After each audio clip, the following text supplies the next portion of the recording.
Hello everyone. In today's video, we'll be talking about one of the very few men who revolutionized the world of automobiles. We are talking about the father of Cadillac and Lincoln, Henry Leland. The success of these automobiles, Lincoln and Cadillacs, is due to the works of this man, and very few people in the world today know about him. Join us today as we dive into the history and honor of one of the greatest men who ever lived. Early years of Henry Leland.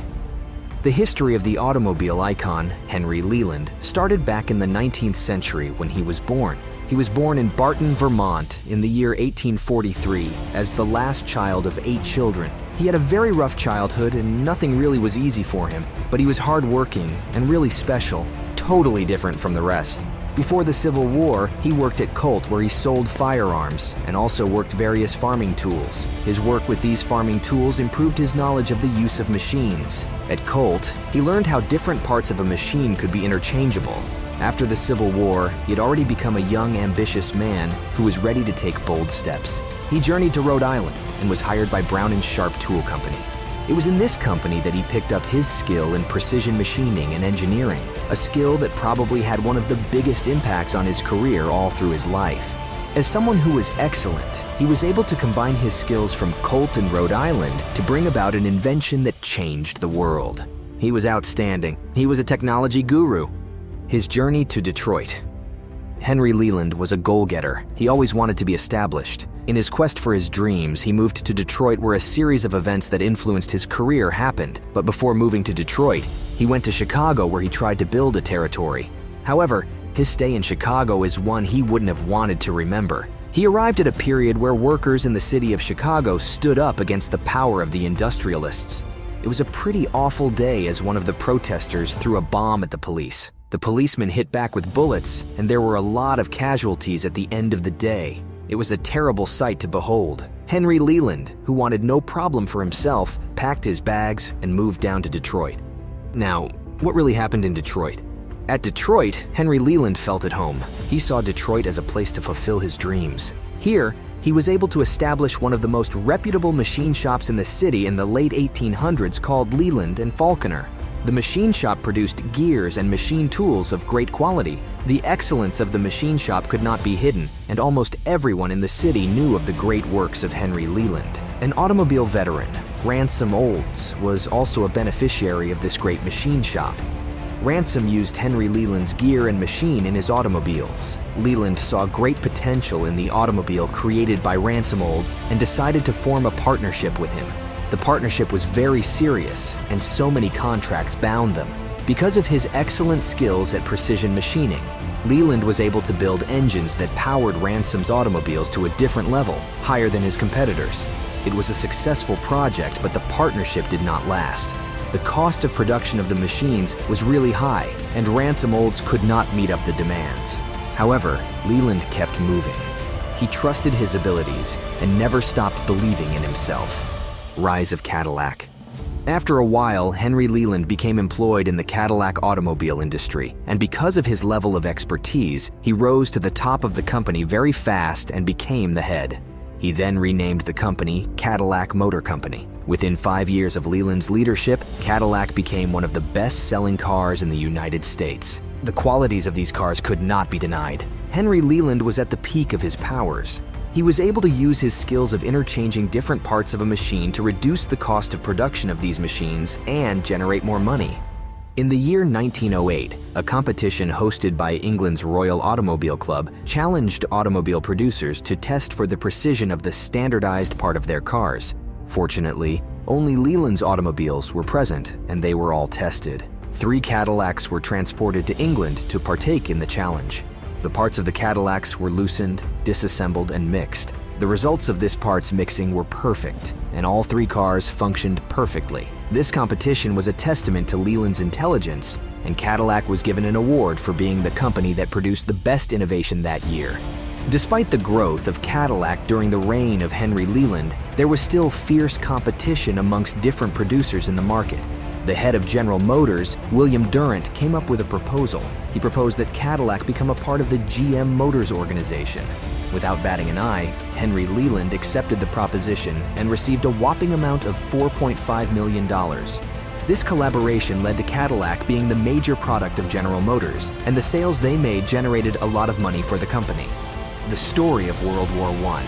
In 1913, Henry Leland traveled all the way to Europe. When he got to Europe, he realized that different nations were in a rage with each other, and a war was likely to develop very soon. Henry Leland, who was a pure patriot, decided to travel back to the United States to warn the government that a war was brewing and that they might be affected. He saw the need for the automobile workers to support the country by producing weapons for the military in case a war happens. He wanted the GM company to produce engines that could power up warcrafts during the war. Leland then went ahead to talk to his partner, William Durant, but he refused. William didn't want anything to do with the war, and he refused to use part of the company's money to make ammunition that might help the country. But Henry Leland was so patriotic. He couldn't stand not helping his country in times of need. He then resigned and dissolved his partnership with William Durant and GM Motors. Being a very talented person, a partnership was obviously never going to define who he actually was. It was easy for him to make the decision to leave William Durant to help the country. After leaving GM Motors, the ambitious Henry Leland went ahead to secure loans from the government to help make ammunition for the country in times of war. Receiving a huge sum of $10 million, the production of large-quality V-12 Liberty engines that could fire up warplanes started. The company where he started the production of these heavy machines was called Lincoln, getting the inspiration from the former president of the United States. What happened to Lincoln? When the war came to an end, there was no longer a need to produce engines that power warcraft. He then decided to use the company to start the production of luxurious cars that would change the world of automobiles. The engines he used for these vehicles were made from similar designs that he used for the V-12 Liberty engines of the Warcraft. These new automobiles from Lincoln Company were super fantastic, and initially, it was a huge success. But this success wasn't easy to maintain because the funding of the company wasn't great. Also, the automobile market grew, and there were a lot of competitors, and for you to survive, you need adequate funding. One of his major competitors in the automobile market was Henry Ford, who at some point in his life saw Henry Leland as the bane of his existence and was willing to do anything to bring him down. There was a massive story between these two Henrys. Don't worry, we will be getting to that part in a few seconds. Now, because of the financial struggles of the company and also the refusal of the government to pay up the remaining parts of his contract, Henry Leland put Lincoln up for sale. This period was a low point in Leland's life, especially when he had no choice but to submit to one of his greatest enemies. Up next, we will be talking about one of the greatest rivalries in the history of automobiles and how this rivalry shaped the legacy of Henry Leland in the end. Henry versus Henry. This rivalry between these two great automobile legends began when Cadillac was established. Henry Ford, who was way younger than Leland and not as talented as him, was also looking forward to putting his name in high places in the automobile industry. But things didn't go rosy for him at the beginning of his career. Ford's first company, the Detroit Automobile Company, ran to the ground and stopped the production of automobiles because of their lack of experience. Henry Ford, who wasn't willing to give up on his dreams, opened his own company, the Henry Ford Company, to start the production of automobiles. Due to desperation and lack of funding, Henry Ford sold most of his ownership to generate income that he could use to start producing great cars. He had very little shares in his own company. Soon after, the Henry Ford Company started to produce cars, but mostly sport racing cars, and Henry Ford himself was the brain behind the designs of these cars. The investors of the company were appreciative of this project, but they wanted something more. They didn't just want sports racing cars, they wanted cars that the general population could afford and drive. They believed that making cars for the general population could bring in more income to the company, which was their goal. However, Ford had limited knowledge and was unable to draw up a design plan for cars that the general population could use. The investors who could no longer cope with their production decided to liquidate the company. Ford once again was out of a job, even the one that he created himself. The investors of the Henry Ford Company consulted Henry Leland about selling some parts of the just liquidated company. Henry Leland then requested to check the parts of the cars that were initially produced, and they allowed him to. After his inspection, he saw a lot of potential in the automobiles produced by Henry Ford. He told the investors that the dream of producing cars for the general population could still be fulfilled with the designs of this car. All he needed to do was to make an engine that would fit in perfectly and blend with the designs of Henry Ford to make a car that the general population could use. The investors gave him a trial, and it became a success. Then Leland proposed that the name of the company should be changed to Cadillac, so the investors could stand on their own without Henry Ford.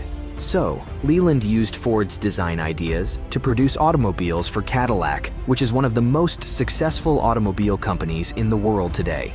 Henry Ford was unhappy about it, felt cheated, and hated Leland for it. He hoped that one day he would get revenge for the things that Leland had done to him. Eventually, Lincoln ran out of money and was collapsing. He put the company up for sale. No one was willing to buy the company at that moment, but Henry Ford showed up.